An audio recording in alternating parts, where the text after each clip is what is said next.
I'm spending some time tonight trying to help my saddlebag survive my muffler, and I did a lot of reading, been in a lot of forums, talked to ChatGPT a lot, so I thought I would just share some of the things I learned.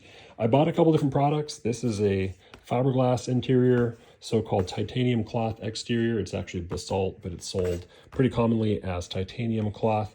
And this works by the same principle as an exhaust header wrap.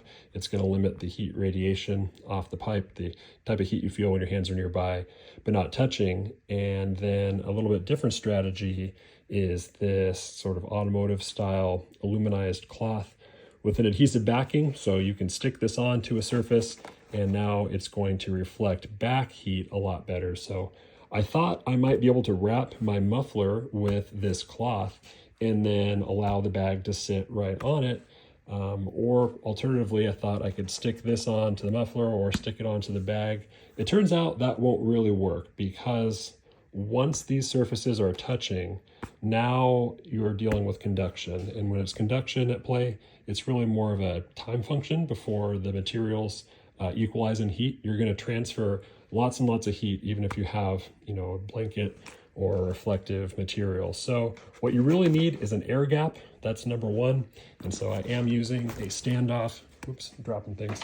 I'm using a standoff here on the muffler. That's my primary method of insulating the bag from the muffler.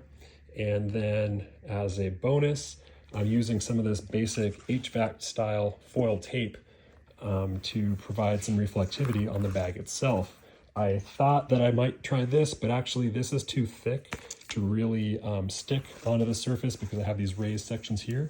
And so this stuff being sort of thinner and more pliable, you can really rub it into the surface and it sticks really well. I'm surprised at how well it sticks. So I've got 3 layers on there. I don't know what the right number is. I don't know if it'll last, but it's a good experiment at least. And like I said, cheap insurance in addition to that air gap. And I think this will help in any places where the bag intermittently touches the muffler. It'll prevent those, immediate sort of like singes where the muffler touches this fabric or this sort of rubberized surface.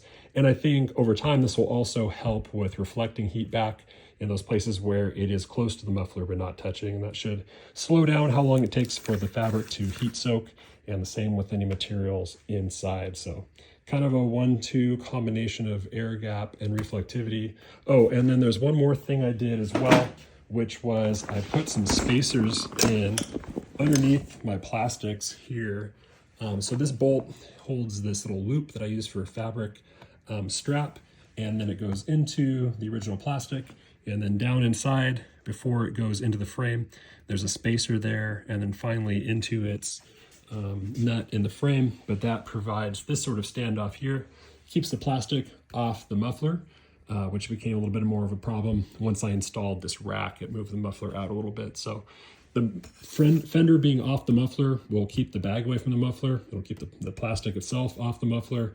And then for the area that's not protected by a fender, using this sort of regular old hose clamped on standoff. So that's my combination. Hopefully it'll work. Probably stuff that you guys have tried as well. Thought I would just share what I've learned tonight.